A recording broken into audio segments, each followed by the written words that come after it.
Everybody, welcome to Daddy Issues. I'm Dean McDermott. I'm a daddy of 6. With me, as always, is Adam Hunter. He's a daddy of a beautiful little girl, Violet. How is she? She's great. I'm trying to get her to sleep right now. She's on the couch. Go to sleep, Violet. And Nikki Paris. Hey, Who Dean. needs a daddy? How are you, baby? I need a daddy so bad. My bank account just keeps depleting, and I need help. You went through your checks already? Yeah, my stimulus check, please. I spent that the day it came. Louis Vuitton. Did you feel stimulated? I did, honestly. I did. Did you get your Louis Vuitton mask? Okay, so it's in Hong Kong at the moment. So thank you to UNT for giving me the information. Yeah, I thought she was local. No, she just ordered from Hong Kong. So I'm excited to put it on my face and get COVID. Yeah. Oh, I'm sorry about that. You know, yeah. I may get COVID, but at least I'm going to do it in style. I actually got my test. Right, you're going to look great. I actually got my test yesterday. And? Yeah, my friends were like, "Oh, it's easy." They yanked that thing up your nose. Have you I heard it's horrible. Yeah, I've got it too. I'm used to things being yanked up, crevices in my body. So, but your nose, Nikki, you've had nose sex? I haven't had nose sex. Okay. Well, the day's not over. My friend who told me he didn't even feel it as a huge cokehead. I'm like, yeah, of course it didn't actually. I'm not kidding. My buddy Greg Wilson was like, it's easy. I'm like, yeah, when you have, years of cocaine up your nose, obviously it just goes right in and out. But for me, wait, did you get the COVID and the antibody? No, just the COVID. I did both, and now the antibody test is saying it's 50% chance of being right. Oh, so what's the point of getting that? So what's the point? What's the point of getting it? Yeah. Yeah.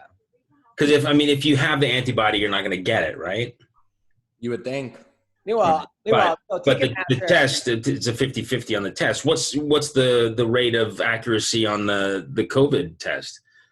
I think that's supposed to be, because it goes so far up your nose that it penetrates. I mean, it came out my ear. That's how far they jammed it up there. That came out not even with lube. Wow. Butter me up first. Would you prefer if they had a test if they stuck it up your ass?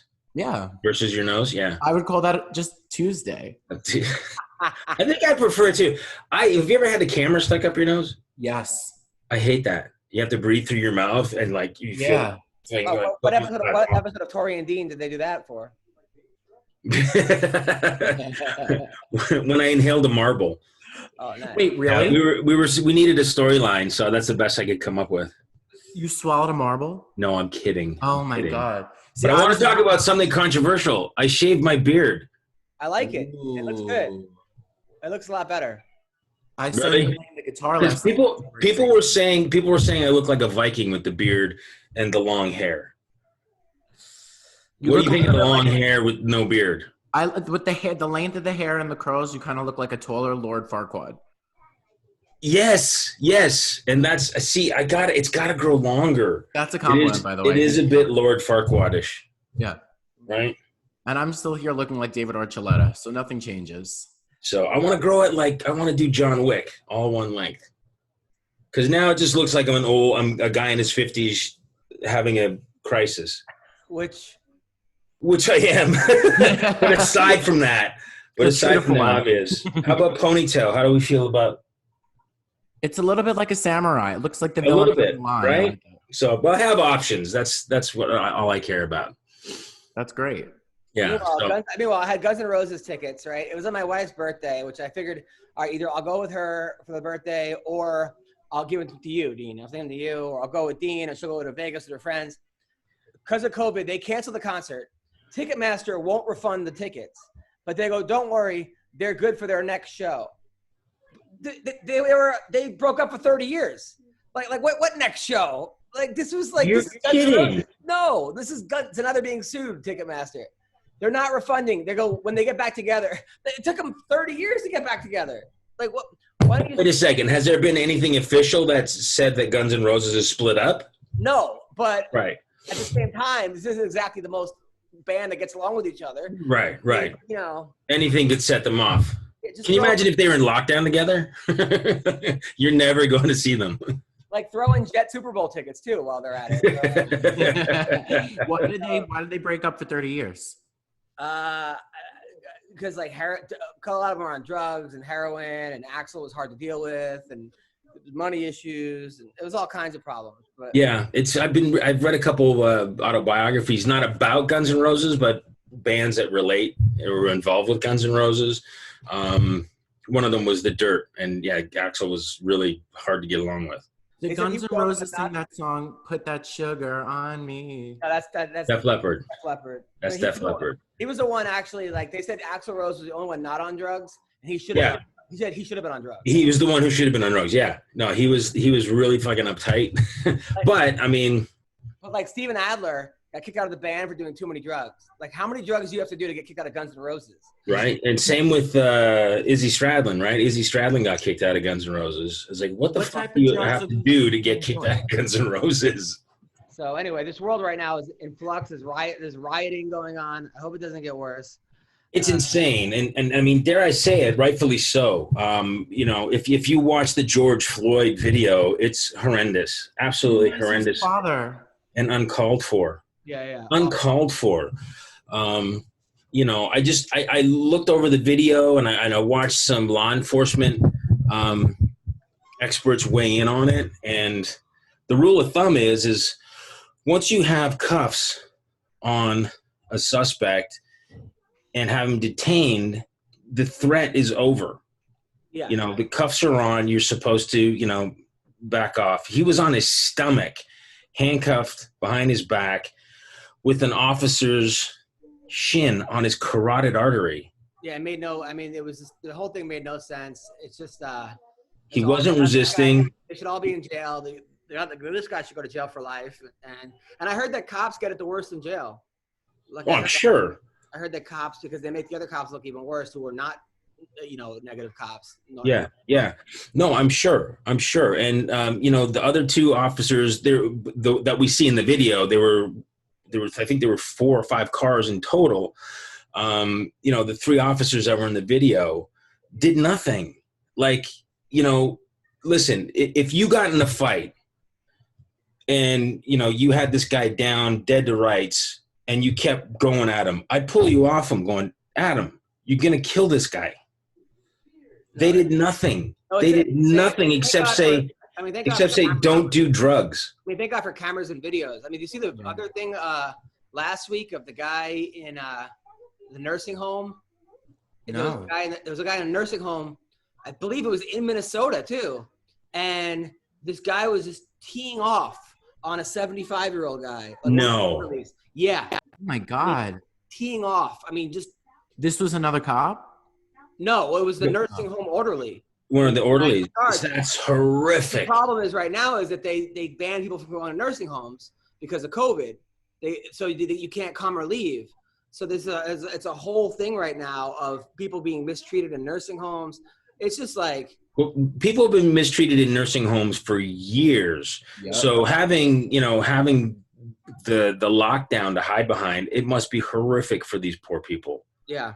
What the fuck is going on in this world? Like, you know, I really don't get it. There's so much anger out in the world. So much anger, Nikki. More present than like I've ever seen like before. And so and I don't want to blame Trump, but I just feel like so many people feel like they have the liberty now to just vocalize whatever they think. Yeah. Yeah, and I'm not afraid to say it. I mean, he has made it acceptable to have zero decorum whatsoever. You used to be able to have a conversation with people about politics, even if they're opposed to your politics. You could sit in a bar, have a drink, sit in a park, talk about politics. Now, if you're a Democrat and Republican, it's fucking war. It's war. Did Scott Baio go at it yesterday? Scott Baio was trending. I saw that Alyssa Milano blocked him. Well, he went after Wanda Sykes.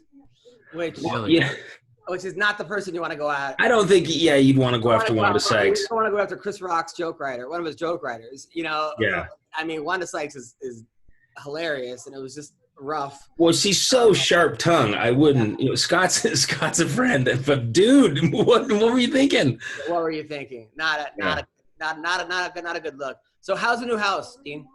The new house is awesome. There's more elbow room, and there's actually. One of my friends who saw the place said, "Oh my God, there's actual air in this house." Really? Like the other one was so small that, you know, our family of 7 just kind of sucked all the air out of it. It was really stale and stagnant. And here it's just By the way, because I know Renee listens to the podcast, I happen to like Scott Baio. He's a dear friend. I love Scott. Oh yeah, no, Scott's a great guy. Yeah. No, they're wonderful people, and politics aside. See, that's the thing. You used to be able to disagree with someone's politics and like them as people, right? That was how it used to be. Okay, I'm a Democrat, you're a Republican. We could debate, have fun. We could talk about this. We could see. Now it's like pick a side. Well, we caught flack for having Scott on the show. Scott was a guest on Daddy Issues. Yeah. Charming guy, funny guy, smart guy, and we got comments. How can you have that Republican on? And I was like, whoa! Scott was my friend before I even knew what the fuck his politics were. But what about like the fact that we have lots of different parties in this country? Like you're allowed to be a Republican. Yeah, I know. You're allowed to be a Democrat. That's what you're allowed to be. Whatever the fuck you want. I've heard specifically from the mouths of different bookers at certain comedy clubs. I won't say who or where and why, but I've heard straight up from like bookers that they will not book people who support Trump. But I know people that like book people because they support Trump. There's a lot of club owners that love Trump. You are the ones in the Midwest. That's crazy to me. That's crazy to me. If you're funny, you're funny.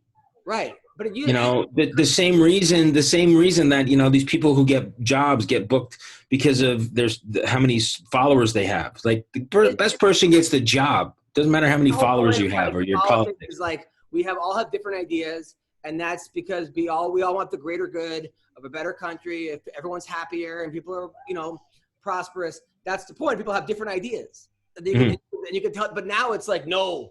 If you don't have my ideas, you're cut off, and you're a bad person, and you're awful, and you're like, wait, what? What is it? Like, well, I blame a lot of that too on the religious right, because it's just like it's their way or the highway. It's as as written in the Bible, or it just doesn't make sense. If you're gay or transgender, or you get divorced, like their box is so small, and they don't step outside of it. I also think that a big problem now too is that so many people are able to put themselves in a bubble by like deleting people on Facebook or on Twitter, or unfollowing people on Instagram. So they're only seeing the people that they want to get news from. Yeah. So you're basically like you're curating a world of news that's not really the full picture. Right. It's specific to you. Right. I know. Yeah. I follow liberals and I try to follow Republicans because I want to see both sides to it, Yeah, you have to. I honestly, also as a comic, I don't want to like cut off half my crowd, and I want to. I think there's a way to make fun of everybody where you're like, oh, that's funny. If a joke's funny, whether or not it offends me or not, I'll laugh. Also, I think the problem is like Greg Gutfeld on Fox News. His show beat last month. It beat like Fallon, Kimmel, Colbert, like all the late night shows. This guy won. Not even a comic. His show won, and I think his show won because every late night talk show host is liberal, and there's no one else for this person to go to. Right. I used to like Jay Leno because you didn't know what his politics were. Right. He was just funny across the board. Well, we're gonna have a guest today too, any minute. By the way, who is very funny, by the way, our guest. But I think as a comic, that's kind of how I want to go. I want people to be like, not know exactly where I stand because I'm funny on every level. Not just funny to only liberals or funny to only conservatives. And it's not like you don't make fun of liberals either. Like you got to make fun of. I mean, there's a lot of stupid things on both sides that are like absolutely. But it's I don't know. We all have to lighten up and it sounds corny, but we have to start loving each other, man. We've got to start just looking at each other as like equals and human beings. You cut me, I bleed the same color you do. I feel the same things you do. Like we're supposed to be on this planet to get along and have a great life. That's right. I want everyone to love each other as much as the three of us love each other. Exactly. That's all I want. Exactly. By the way, let's all hold hands and let's sing Kumbaya. By the way, we did that Zoom show last Tuesday. That was so funny because I just got bored and I was like highlighting people's faces while they didn't know they were on it. Adam was doing an audience cam. Yeah. Was he? And people were just like working out or like who knows what they were doing, but they didn't know they were on camera. We have our special guest here. Yes. Yes. Ladies and gentlemen, our next guest is a comedian. He is a teacher and an all-around nice guy. Put your hands together for Mr. D, Joe Dombrowski. Hey, Joe, how are you? Whoa, we're just going right into it. Here Oh, we yeah. are. Here we are. No lube, just right in. Nothing. Just a handful of sand. We're going for it. I'm into it. I like how he has a microphone. He's like so professional. This is great. Yeah, we don't dick around over here. And by over here, I mean our guest bedroom that has become my studio out of nowhere. I love it. You got the calendar. You've got the ring light. You got headphones. Wow. We should be on your show. Yeah, I'm 100% that bitch. You guys are welcome. I mean, and Adam's breastfeeding his child during this interview, so this is going to be one for the books. That is just... Look how beautiful little Violet is. Seriously. That's my baby. That's Actually, we have to do a show where Nikki is bottle feeding me. Yeah. Let me know when and where. When lockdown's over. 10 out of 10 would pay to watch that. That's amazing. Welcome to the show, Mr. D. Yeah. Hey, thanks for having me. I appreciate. Where are you based out of? Seattle. Surprisingly sunny today. Yeah. Love Seattle. It's so beautiful. Super sunny. It's great. It's kind of crazy because I'm a Detroit native, and yes, I will cut you. But when I'm here, when we go to my roof, I look out and I'm like, that's a fucking volcano. That's a volcano. I'm looking at a fucking volcano from my roof. Like, that's the thing that will like destroy your life. And every time I look at it, I'm like, how lucky am I to look at this and also like be scared for living? It's not. So how do you get through the winters? I don't. Because I'm Canadian. I'm from Toronto, but I love the idea of Vancouver, but the winters and the rain would kill me. And Seattle's very similar, correct? Yeah. Okay. First of all, love Toronto. Big Toronto's fan of the nude beaches there. But how I deal with it is it's no big deal to me because being from Michigan, like winter has a totally new meaning. Like I'm used to snow up to my hips and still having to walk to school. So I would take that over rain. So totally, but because Toronto would be the same. Michigan, we're like a hop, skip, and a jump from each other. You would take that over rain? Yeah. Oh my it's so depressing. I love rain. Oh, me It's too. so depressing. Oh. I think it's very romantic. Like on a nice night, if you have a nice Lifetime movie on. Yeah, if it's romantic if you want to do like a murder-suicide. Oh my God. That's what I was thinking. Rain is depressing. I watched your Ellen clip, by the way, and that was so funny. Really funny. Oh my God. Now, I wish they would have panned to the kids' faces. Because what were they? Were they all confused? Were they mad? Were they looking around when you were doing that?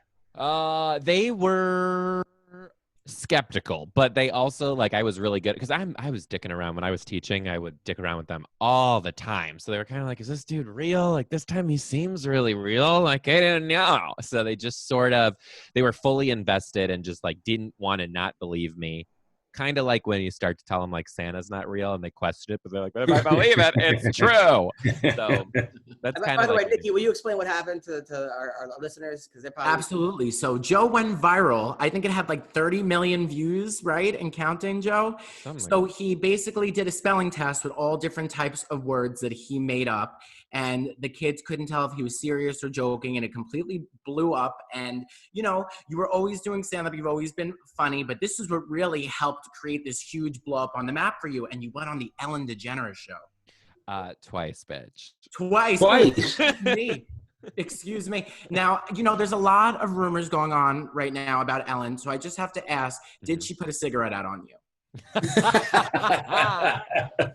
I wish. That'd be a scar to tell about. Wouldn't that be a story? You know what, Nikki? Everybody is coming to me out of the woodwork. Okay, there was a video that blew up that kind of was like, Ellen's a mean person, blah, blah, blah, blah, blah.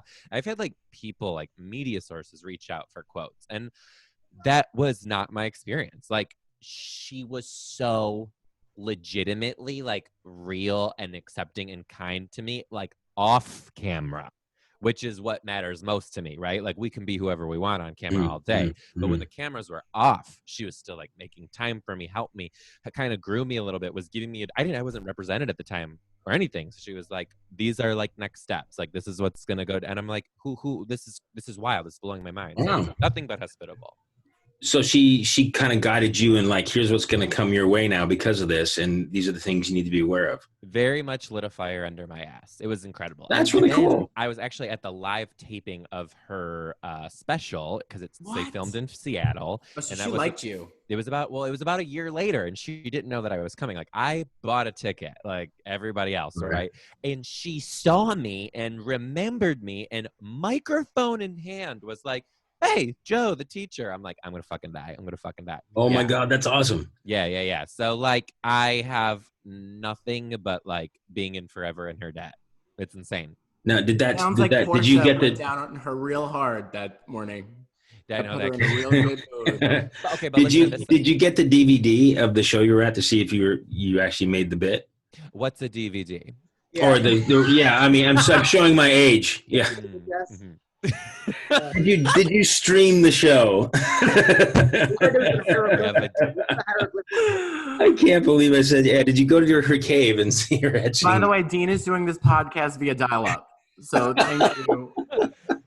oh, I yeah. can't believe I That's said. on your beeper after this. Just look out for it. Right. Oh my God. Are you so you're no longer a teacher, you're a full-time comic? Full time. Yeah, so I was doing both at the same time for just about 10 years. And it was why, because like there's two real ways to kind of like survive in comedy when you don't have a name yet, and it's either you go all in or you work two jobs, and comedy is your second job, and that's what I was doing. So I mean, being a teacher, I still made no money. So the money that I was making off of comedy, although also very little at the time, was putting gas in my car and helping me buy lunch and maybe supporting my classroom and my kids a little bit here and there. So it definitely helped, and I loved it. And it would be really making a career out of it was something that I always knew I wanted, but always saw as a pipe dream. And then when this exploded, it was just kind of like, let's fucking go. It was cool. So what did you do with the 10K that Ellen gave you? I spent it on my classroom. Really? And she told you not to. And she told me not to. Yeah. See, that's what's, you know what, teachers, I love teachers, and I've always said that they're underappreciated and underpaid because they do things like that with what little money they make. And going out at night doing stand-up, making nothing on top of that, you'll dip into your own pocket and buy, That's a very edgy stance. like glitter glue and all that stuff that the kids need or whatever. Like that, teachers are awesome, and you all need a pay raise. Well, the cool thing is now is I feel like so when you're a teacher, you have to conform to fit in this box of what the community wants you to be and wants to see of you. But the truth of the matter is, like, we're people after. So now doing comedy full time, it's the most liberating thing because I can talk about the crazy shit that really happens in the classroom in an unadulterated way, where I'm kind of saying to the world, like, look what teachers really go through. You're laughing, but this is fucked up and it's really going on. So I'm kind of viewing as with the platform that I have now is, although I'm not in the classroom, I'm still a voice for teachers, and I still am sort of, saying what they can't, in a funny way that's relatable to all people. So it's just kind of like opening people's eyes to like the true hilarity and misery that is that U.S. education system. Comics, sometimes there's like there's a gay kind of circuit, there's a straight circuit. Some comics like doing both. I know Nikki likes doing both. In each hole. In each hole, yes. Two microphones. You prefer a certain Two microphones, one comic. a certain circuit. You just kind of do whatever it takes you. Because I've always been like, as a comic, like I'll do any show, for better or worse. Other times, other comics like, well, I only do black shows. I stay away from this room or that room. What kind of rooms do you like doing? So being from Detroit, I have a very interesting, like I was doing it all. Like I remember times in the green room, there was a homeless man living there pissing in a water bottle and then other things. And then I'm this like white, skinny, gay boy from Detroit doing like the Baptist after church Sunday service. Right. So like I have some like, my dick's kind of big when it comes to that because I'm not really scared of much. I'm really not afraid. And I do like doing it all. There are rooms that I like prefer to do, but that kind of like toughened me up a lot. And I know a lot of comics are like, oh, I'm gay. I'm only doing gay audiences, gay rooms. But like, that's not my experience. And the vast majority of my audience is straight, single millennial women. So when I do some of my gay stuff, it doesn't always hit because they're like, what is poppers? Don't understand. What are Right. Adam, you don't know what poppers are? It's like, You don't know what a popper is? It's Like a Molly? essential oils for your Like a butthole. Molly? What is Amyl it? nitrate. It's what? Amyl nitrate. It's Adam. It's I think it's like nail polish remover that you sniff. Yeah, And it gives you, like, this the crazy chemical rush. compound is amyl nitrate, and yeah, you sniff it and you get a little rush. I've used never to- done it, but Dean told me about it. When I was a kid, we used to get these. It used to be called Rush. It was in a Still little is. yellow bottle with a Still is. red lightning bolt. It's still called Rush. Yeah. Okay. Is it like a gay thing? Because why would straight people not know it? No, you used to get them at the head shop. So we go and we buy our bongs and our roach clips and shit. And then it was like, "What's this?" And it's like, But he said straight women wouldn't know what that is. Well, so I'm guessing Dean, like it used to be more like a kind of like a party thing. Like you were Yeah. kind of like, yeah, but yeah, I knew it as that way before it was a sex thing. But in gay culture, it loosens your boohoo, so it's more easy to be an entry than an exit. Is this what you taught the kids? Is this what you taught the kids at your school? Yeah. Uh-huh. See, this is why teachers need to be respected more. Yeah, Man. they're educating us about poppers. Now, Joe, I And have to ask, did you call it a boohoo? A Nikki, boohoo. A boohoo. Okay. Nikki, have you had your boohoo widened? I'm going to plead the fifth on that question. Joe, I have to ask, did any of the children in your school ever give you any prejudice for being gay? Oh, fuck yes, bitch. One time I had a student come up and they're like, why do you sound like a girl? And I was like, I sound like a woman. Like I don't play with those little bitches. And Because I have to ask, because when I was in high school, I was a student teacher, me and my best friend, and they used to call me Mr. Nick. And one of the girls used to call me Mr. Nicole. So, and her name was Destiny. So I said to her, I'm sorry, Destiny, your name can't be Destiny unless you're black. And she went home and told her mother, and her mother called the school, and I got in trouble. Oh, Well, man. and you know where she is now. She's on the pole somewhere with a name like Right. Destiny. With the other Destinies. Yeah. and not Destiny's Child. Or No. she's working at the Cracker Barrel, one or the other.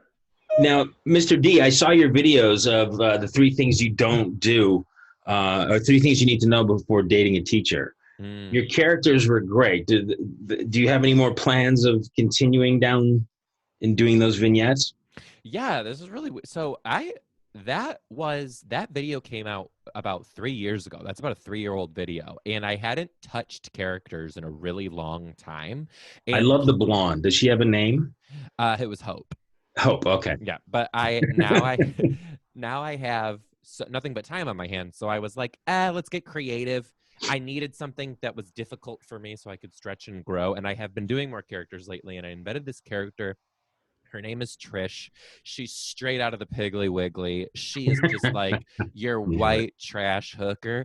And I don't know if you guys know, but there's like this real thing of women who go on Facebook Live and shuck oysters and take the pearl out and then sell it. Did you know that? No. Okay, it's a real thing. It's on Facebook.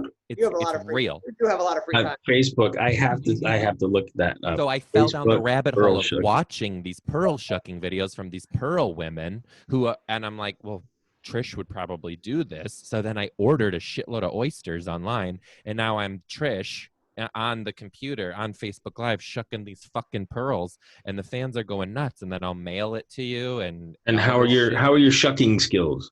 Are you a good shucker? I'm pretty good mother shucker. I'm You have quite to blessed. do poppers before you shuck. You don't. That's how you cut your hand.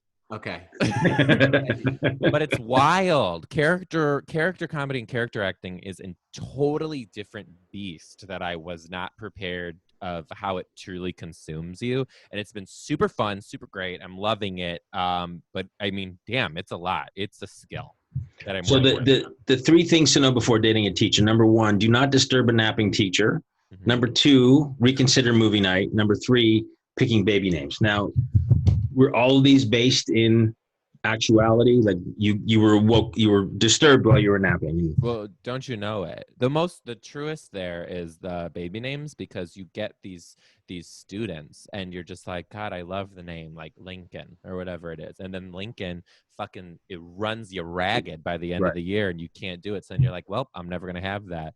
Or And Lincoln's an asshole, and you're like, I can't name my kid after an asshole. that's the tea. That's it. And it just happens time after time after time every single day. And I feel like, when I first started teaching, I was 22 going on 44 because I was just so tired that I had these bags under my eyes that still won't go away. I was literally Googling facelifts, couldn't afford it, obviously. So Amyl nitrate, just under. just a little dab. Just a little dab. It'll age you quick. Do you miss I it? don't know how you guys do it, honestly. Do I? And how long have you been out of the teaching game now? Just about 2 years. 2 years. Mm-hmm. Mm-hmm. And do you miss it? I miss the kids, and I miss kind of playing with them. I do not miss the politics, the bullshit, the fuckery that comes with it. But I do miss the kids because they're fun. And the one really cool thing about teaching is you forget what it's like to be fearless. Like, all kids are born fearless. They don't know, so they just kind of do. They see a thing and they go for it. And when you're surrounded by that energy every day, when you as an adult go into the real world and you're afraid of something, you think back and be like, my kids, I got 39-year-olds I'm going to see tomorrow who would do this shit in a heartbeat. Like, jump off this or whatever it is. And that sort of thing kind of is infectious. And I definitely miss it. Oh shit, I taught so many. I taught 6th, I taught 5th, I taught 4th, I taught a 3rd, 4th split. I dabbled in kindergarten for a little bit, all over the map. Wow. It's like all Dean's kids. Yeah. What's one of the craziest stories that you can share with us now that you're not a teacher? When I was teaching sex ed, which always is a doozy. To kindergartners. To 5th graders. I had a student and he looked at me and he said, let me ask you this. Do white people have white penises? And I said, yes. And he goes, how do you know? And I go, well, I'm white. And he goes, you have a penis? Yeah, I have a fucking the same question yesterday.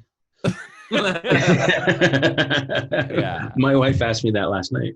Yeah, 100%. And then those questions just spiral out of control. Like, do porcupines have sex? Yes. How? I don't know. I'm not a vet. Very carefully. Right. Very, very delicately. So now, have since lockdown and the clubs are closed, have you been doing any virtual shows? Yeah. And what do you think of them? I'm indifferent.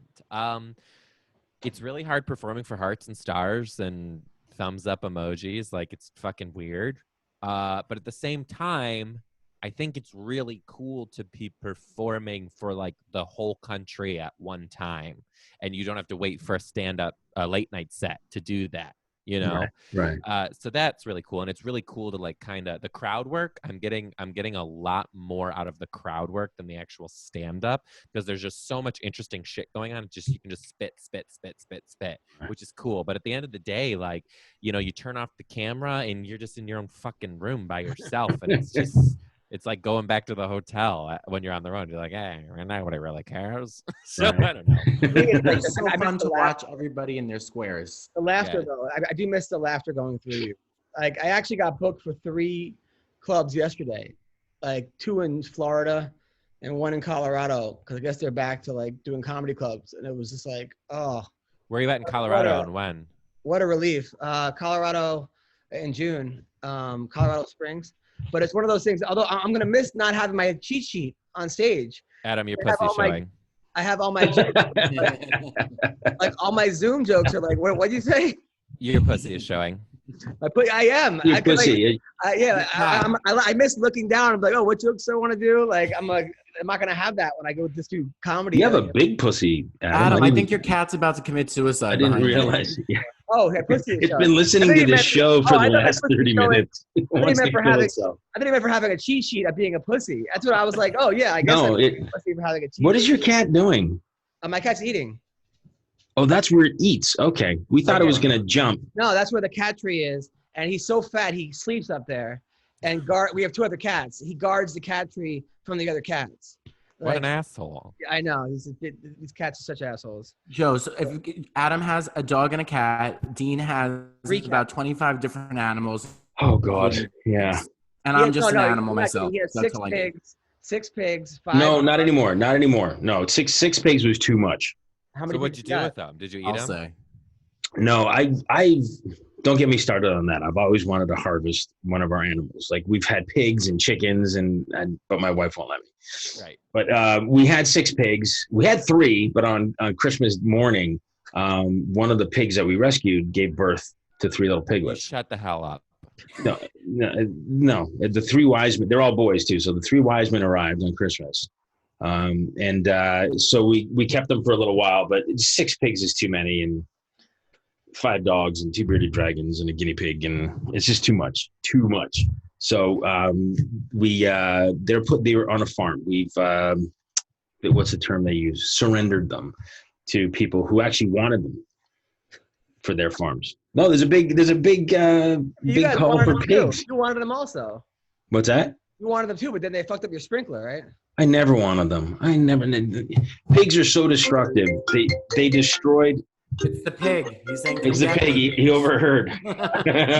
He overheard me You know talking what's shit really about weird? him. After I moved to Seattle, we don't have any pets. I definitely want a dog. I've always wanted a dog, and I talk about it, and I've always talked about it. But when we moved to Seattle and I was talking about it, people will stop me and they're like, "Are you gonna do it the right way?" And I'm like, "What's the fucking right way?" And they're like, "You Rescue. have to rescue." And I'm like, "Bitch, I was fucking bit by a rescue dog that I tried to rescue, and then I needed to get rescued. Shut the fuck up. Nobody lets you go with that shit." That I'm just like, you know what? If I have a dog, you're never gonna see him on the Is internet. it like 'Cause I don't need Spider-Man that. where a dog bit you and you became a bitch afterwards? Yes. There is truth immediately. in that, because when I was a little boy, I had a black cat and it bit me, and I've been gay ever since. So things could happen. Please. See, it write could have that. gone the other way, though. I thought maybe, it injected its pussiness into you, and you would like Well, that pussy. too. But That also. you went the other way. Yeah. Now, Nikki's parents are still waiting for him to become straight. Are your parents? Were they cool with you? Yes, I mean, like it took a while, but it was a gradual thing. Nikki and I have a very similar upbringing. Two Catholic Italians, yeah. Two So Italian beauties. right, it was kind of like what's happening in our space? Like, is the power of Christ compelling you? So it took a minute, but now we're good. Like, we're good Judies. We'll sit down and watch the Golden Girls and do the whole thing. And Did your you say mom is a you're huge good fan. Judies? Yes, we're good Judies. Now, being gay, I hear that like when you come out of the closet, you become like a member of the Tori Spelling fan club. Were you a big Tori Spelling fan? I was just coming into my awakening when I was understanding gay pop culture. So once I eventually dabbled in the world of 90210, I was very much like, yes, bitch, get it. Tori Spelling's actually, you can tell her this. It's how I learned the powers of a BlackBerry, because I remember watching her on something and she was dicking around with her BlackBerry, and I'm like, bitch, I need a BlackBerry. The power of a BlackBerry. I have to tell her that. Yeah. That's Power gay culture. You know what? the That was BlackBerry. social media influencing before it was even a thing. Dean still has one actually. This is what he's actually doing this on. That's, Of course. His Palm Pilot. They take great pictures. Those are the appropriate steps of becoming gay. First, it's poppers, then it's Tori Spelling. Mm-hmm. That's all it takes. And then it's Yankee Candle. That's the third stop. Oh, bitch, that's what you're under. Oh, is Yankee Candle? Is that a gay thing? Yankee Candle? Yes. I didn't know Have that. the pancake candle. Right. Joe, I I have have a a gay question. son. I should know this. Joe, I wanted to ask you, because I know that you have, when you were doing stand-up, like, I feel like I still have a day job that I try to keep under wraps, like Hannah Montana. Now, were you like, has there ever been like a parent of a student that saw you doing stand-up that like, really? Oh, What yeah. did you do? So I had two parents, two moms who were like on an outing or whatever, who Lesbians? No, Bummer. just girls, and they had a kid who was in my class, and the other one had a kid in the other grade, and they didn't know that I was in the show, and I remember like peeking out, and they were sitting right in front, and I was like, fuck me. Like, the gig is up. Like, this is it. And then I told myself, I was like, well, you have two options here. You can either change your material now and risk it being bad and bombing, or you can just go with what you do, which does talk about what happens in the classroom that they're also familiar with, and fucking potentially win them over. And I did it, and I just went for it, and I was like, continue to be yourself, do what you do. And they fucking ate it up. They ate it up. They loved it. They couldn't stop talking about it. They waited at the bar until I came back. They bought me drinks. We got fucked up. And then it just like spread into the school. So then the next weekend I had like a bigger table of parents, and then a bigger table of parents, then teachers from the school, then my principal, so who's my boss, came, and I was like, fuck, this is when it's over. And I remember, I used to be a little bit more like, you know, when you're still finding your voice, you kind of resort on a little bit of raunch every now and then. And I told some fucking stupid ass joke about a cottage cheese pussy, and she loved it. The next day at work, she was like, I'll never be able to eat cottage cheese the same way, and I would never have it any other way. And she would come back. She came to so many shows that year, and that's awesome. When I was like, okay, you can do both until you can't. So, I still have that problem because I coach middle school wrestling, and sometimes I thought you were gonna say you have a problem with cottage cheese pussy. Sometimes it's like, is Brie okay with this? But sometimes on like Instagram, like me and my wife went to a strip club in Miami, and I like know the guy who's the DJ. So when we get there, it's like the biggest strip club. It's like Tootsie's, it's called. Like Drake has a song, second floor, Tootsie's getting shoulder rubs. So when we go there, on the big screen, it says, welcome Adam Hunter, like in the strip club, right? So I look at my wife and she's like, oh, I'm so impressed, and like rolls her eyes. But I'm like, this is awesome. We took a video. You just posted that the other day. Yeah, I put it on Instagram, but I'm like, man, I still have parents follow me and the kids follow me. But I'm like, you know what? As a comedian, I feel like I have a little bit of like, also one person said, don't you have a daughter? I'm like, yeah, my wife was next to me. The one who she came out of the body of the person sitting next to me at the strip club. I think we're okay. But I still sometimes run into that.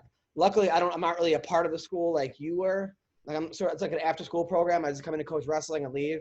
And there's almost no one else that wants to do this job. So they don't get and then like the athletic director saw my comedy in the beginning and me coming on girls' faces. And when he hired me, oh my gosh, you. It's like I love that. Excuse me. I hope you don't have COVID. That sounds fucking. Oh, it's the COVID. I'm fine. Yeah, so anyway, but I understand what you're going through. Where you're like, But and that's when I realized too, I just gotta let go. Like just let go and let the comedy speak for itself. And once I did that, that's when everything changed. That's when Dean died. You guys can't get sick through Zoom, can you? We'll find out. Yeah. Sorry. Rain on me. It's Adam's cat. I'm allergic to cats. Dean, how's the 5 kids, by the way? You look healthier. I think it's because I shaved my beard and I got some sun that I look healthier. But they're driving me nuts. I mean, again, teachers, my hat's off to you, because I'm doing homeschooling with 4 out of the 5 kids that are here, and it's a fucking nightmare. Like, I got to be on them. I got to make sure they know that this is due. This is due. I just want to send them back to school. I don't want to deal with this. Yeah. And they ask me questions how to do math, and math has changed since '83, since I was in school last. So I hate it. I hate it. I absolutely hate it. My friend who's a fighter, his kid goes to a bilingual school. Oh, shit. He's like, now I got to learn. He's like, are you out of your mind? He's like, I'm just going to hire the cleaning lady to come over. But I feel like that's the thing. Like, Dean, I'm not doubting your skills as an educator. But like, if my mom had to teach me, like, I've watched you beat the shit out of a cat with a broom, and now you're going to teach me fucking algebra. Right. Like, I just feel like I could never take my. No, and it's the weirdest thing. Like, right from even with Jack, I have a 21-year-old. He's in university now. But even with him, when he was young, they want to do homework with you. And Adam, you'll experience this. They want, Dad, come and do homework with me. Come in, and you sit down with them, and you help them out, and then they turn on you. They don't want to have anything to do with you. They don't want to listen to you. They're like, "What's 2 + 2, Daddy?" Well, 2 + 2, it's 4. No, it's not. Was it? Yeah, it is. It's 4. And you go through it, and it's like, no, it's not 4. It's like, well, then what is it? You know, and it's like, I'm 53. How can you fucking argue with me on this? Like 2 plus 2 is 4. They just, Are you like, what's 3 plus 2? A huge mistake. I should have had 1. yeah, right. They just want to combat you. Did you experience that in the classroom? Like kids want to interact with you and they want you to do homework with them, but then they'll turn around and combat you and fight you every step of the way and tell you you're wrong. So in the classroom, it's the exact opposite. I would have parents calling me, putting their kids on the phone so that I could tell them to listen to their parents, because kids will always go back to their parents. And they'll be like, no, the teacher said, no, the teacher said, no, the teacher said. And they're like, can you fucking tell my kid that it's okay that what I'm doing is the same shit? Right. And I have to be like, yo, like we're on the same page, because I don't understand, because I was always on the other side. Kids think you're like Jesus. God forbid, when you fuck up in the classroom, they're like, holy shit, my world is rocking. The teacher was wrong. I had a kid whose father died, and I became kind of like the parental figure. And the mom called me up, and she's like, Carson won't go to sleep. You tell him to go to bed. I was like, this is above my pay grade. Yeah. If you call me at like 8 o'clock at night, I was like, hey man, go to bed. Listen to your mom. You know, click. But like, what do you want me to do? Did you ever have that? Do you ever have kids that get? Adam, long story short, I had a kid whose parents were in rehab, and while in rehab, OD'd and died. No. And being the kid's teacher, I was the next closest thing in his life, because they had no other family, who had to tell him that his parents died. That would be Oh me. my God. Teaching is 100% the shit that they cannot prepare you for. How did you tell the kid that his parents died? I had to go to the foster facility and get like I'm not even shitting you, 5-minute briefing on what I should do. And then go in there and fucking just do it. And he claps to the ground, and I'll never forget it to this day. But it's that. How old was he? How old was he? He was 10. 10. Oh, God.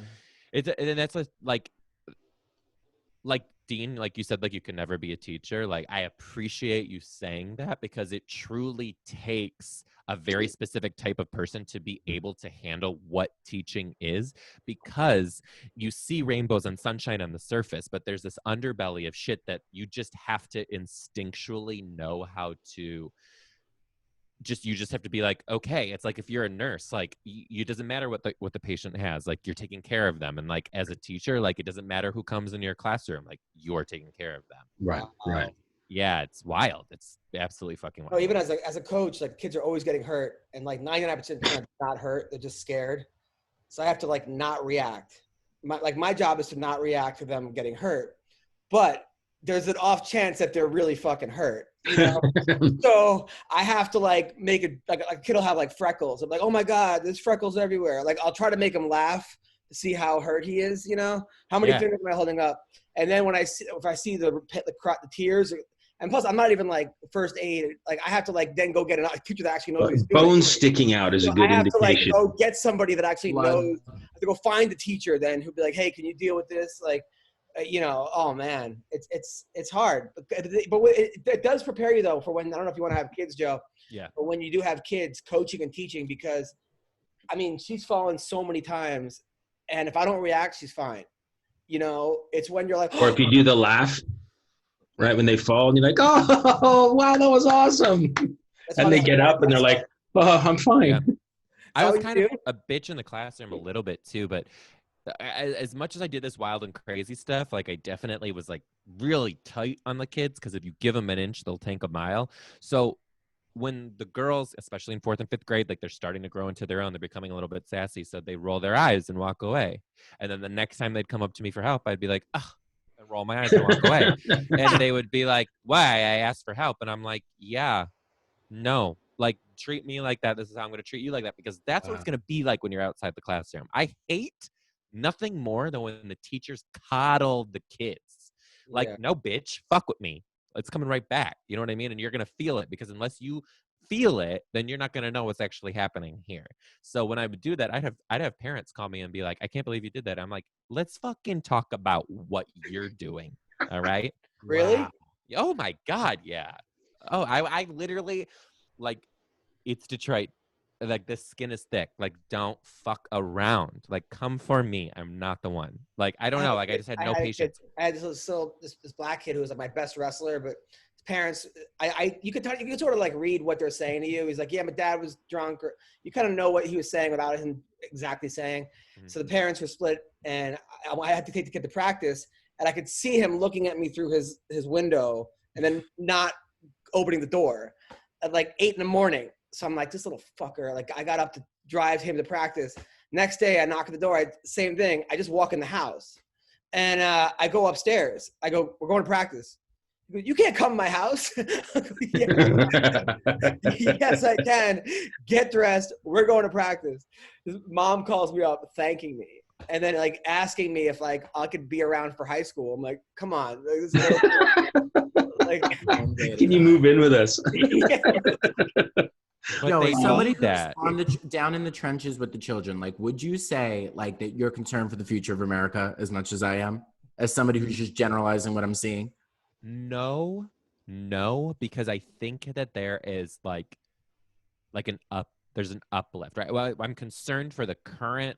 I'm concerned for the current kids who are high school seniors and kindergartners, right? Because those high school seniors are going back. Like University of Michigan announced that they might have all online classes for the beginning of next year. So there are college freshmen who are going to not have that experience of like independence and all that, and then they're going to be Getting fingered. Right.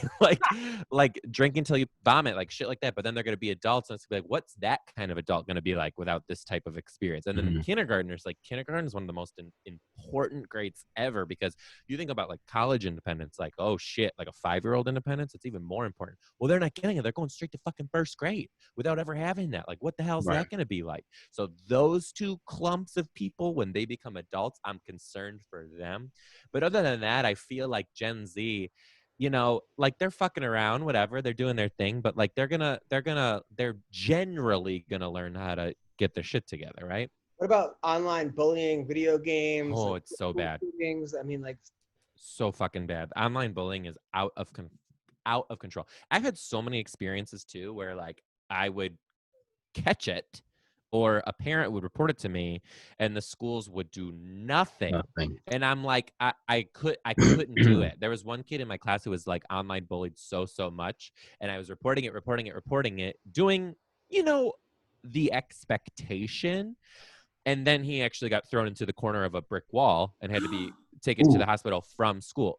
But here's my thing. When I became a better teacher after that experience, is because that's when I was like, if you fucking know you have to do anything, you're not a rule breaker, but you're a rule bender. Like, just because, you know, you might only have a certain course of action, you might have to take a certain course of action to actually make change here. That's sort of shit would fuck me up. What did you do the next time that was going on? Well, the next time I would just I wouldn't even send the kids to the office, because half the time if I sent you to the office, like, it's going to be worse if I just did it myself, you know, and by worse, I mean better. So what I would catch that shit happen, I had a kid who walked into my classroom with a bottle of toothpaste and threw it in front of the entire class, threw it at another kid and said, fix your teeth, because he had a fucked up grill. And I straight up in front of everybody, because she embarrassed him in front of everybody, right? Bitch, it's fucking your turn. So I was like, I can't believe that you would have the audacity to think that you're better than another person who's kind, caring, considerate, and you're going to cut them down for what? For what? And I just laid it on thick. And she started crying, and she came up to me crying, and I was like, you're crying because you're mad at yourself. Go sit down. But that's a type of shit they fucking needed. Can't be a no one's gonna do that. The school needs you, bro. But please go back to teaching. If I sent her down to the office, they would have had a fucking kumbaya session to talk about their feelings, and she would have got away scot-free. Yeah. Bitch, you're on my watch. Okay? You're not pulling that shit. But the reason is because she was better than that. Like, this girl had it. She was smart. She was very competent. She could turn out to be a fantastic woman. You're not gonna pull that fucking shit, bitch. I don't care who you are. You know what I mean? Like, you treat people with respect. It's crazy. We had a bullying situation at the last 2 schools we were at. The one prior to this one, parents were on the fundraising board, and they contributed a lot of money. So the bullying didn't get addressed, which was just such horseshit. It's like, yeah, fine, you can still you contribute a lot of money to the school and still be on the board, but we got to do something about this kid. And the powers that be just wouldn't address it because they were afraid of losing out on that money. And it's such horseshit. And that's something that, we're all those kids are gonna experience in the real world of the sort of inequity of things. It's garbage. It's garbage. It's garbage. But we need more teachers like you. Any plans of going back to teaching, or you're just done? Yeah, I don't think that I'll go back because I think that I'm affecting, like how I'm talking to you very candidly right now and telling you about how it is. I feel like when people, hopefully you have some teacher listeners who are going to get inspired by this and will be able to think like about their own practice and what they can be doing differently. And I feel sort of like, if you will, how Gary Vee is an unfiltered voice of business and entrepreneurship. Like I want to be an unfiltered voice for education and be like, make fucking change, do what you have to do. Don't worry about the politics of it all. Like do it. And when I have the ability to talk like this as myself without being let go or fired or ostracized, I think that's going to actually make real change than if I was back into the classroom and only working with a very specific set of 30 students, So I feel like I'm affecting more, I'm having a bigger impact, and I'm riding the roller coaster, man. Like we'll see where this takes us. That's the awesome. Lens of comedy. You laugh about it and think about it later. Do you think you'll start an organization outside of your comedy to inspire teachers? Yeah, actually, I already did. I the first 5 years of teaching is the most difficult time because you're making, very, very, like my first year teaching, I made $32,000, and then there were taxes and union dues and everything taken out. And I got my first paycheck, and I actually went to my mom because I was living at home because I can't fucking afford anything.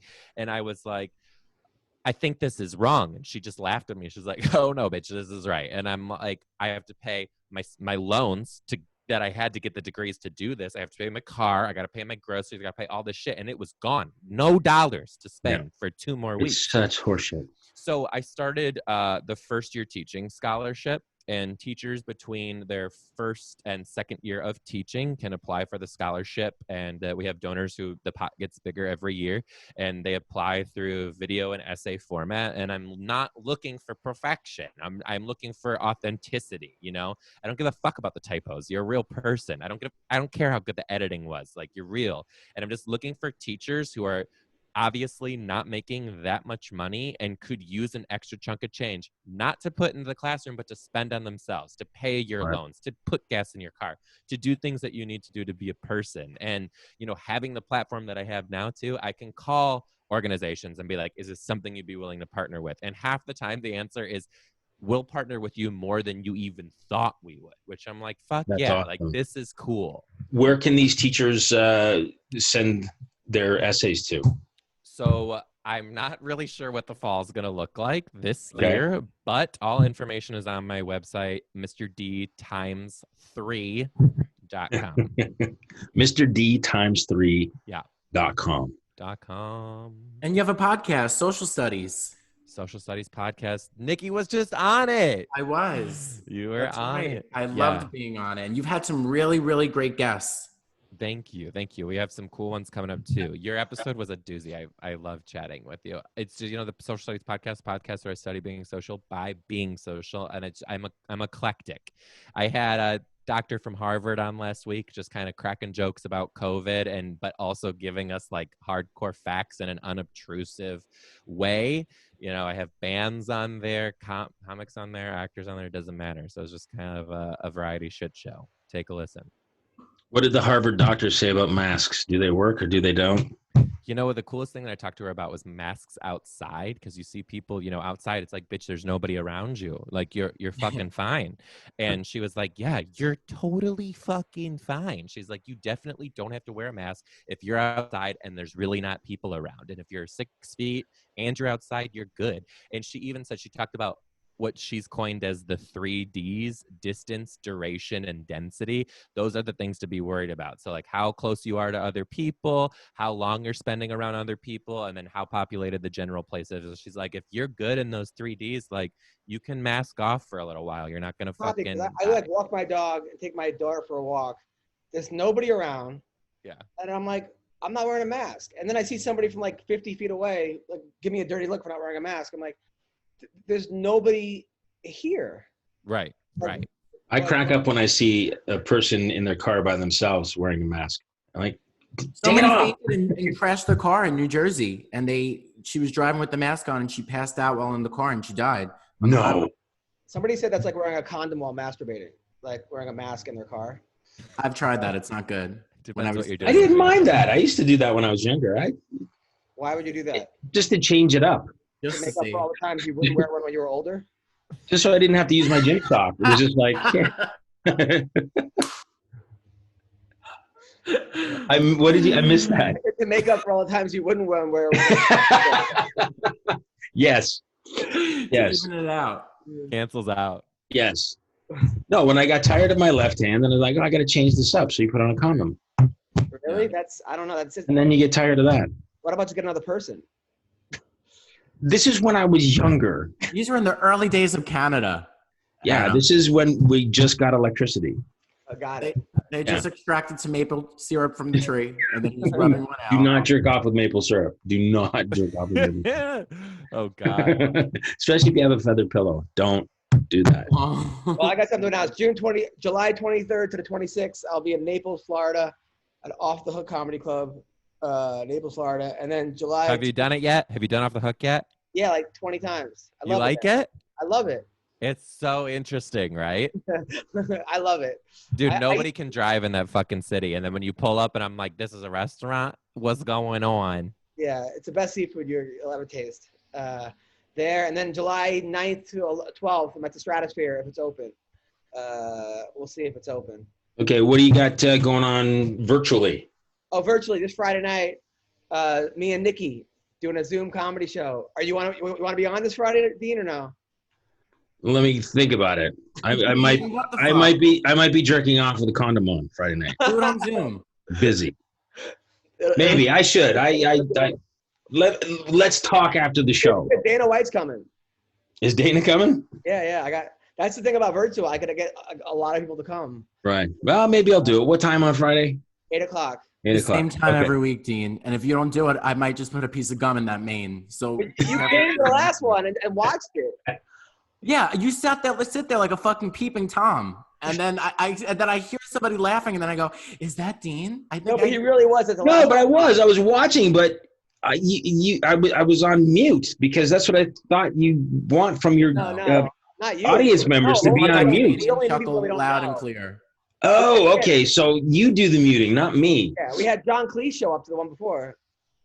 That would have been cool. Yeah. Oh, that would have been cool. Oh, that would have been cool. Sorry there, Dean. I didn't realize that John Cleese is the barometer for what's cool. Yeah, it is actually. Yeah. I've seen your act how many fucking times? Yeah. I'm sorry if I'd like to see John Cleese over you. I love you, but. Me too. How about you, Nikki? What do you have coming up? And tell everybody where they can follow you. You talking to me? Yes. Yeah. Mr. D times 3. Mr. D times 3, basically across all social. You can find me there. 3, use the number. Don't spell out the word. And check my website, mrdtimes3.com. All my tour dates are going to be going up there when I'm able to announce them. Coming all over the place. So, yeah, we'll see you on the road. And are people going to see you Friday night on Adam and Nikki's show? Yes, you should do it. We'll talk. See, it's not that easy. Well, yes, is it? Nikki, what do you got coming up? I will be in my studio apartment crying if you're looking for me. I'm doing a ton of virtual stuff, but the biggest thing I have coming on is the first week of June, I'm going to be featured on Audible's Pride Special, which comes out June something. I don't know the dates. I'm so bad at this shit, but just follow it. Nobody really cares. Kevin Hart is like the owner of that now. What? Kevin Hart owns Audibles now, or he invested in it. You know what? I put him on stilts and had a conversation with him. And then, Dean, what do you got coming up? I will be every night this week. I will be trying not to kill my children. So I think I might put that up on Zoom. I think it'd be good for you. I got nothing going on. Maybe I'll do your show Friday night.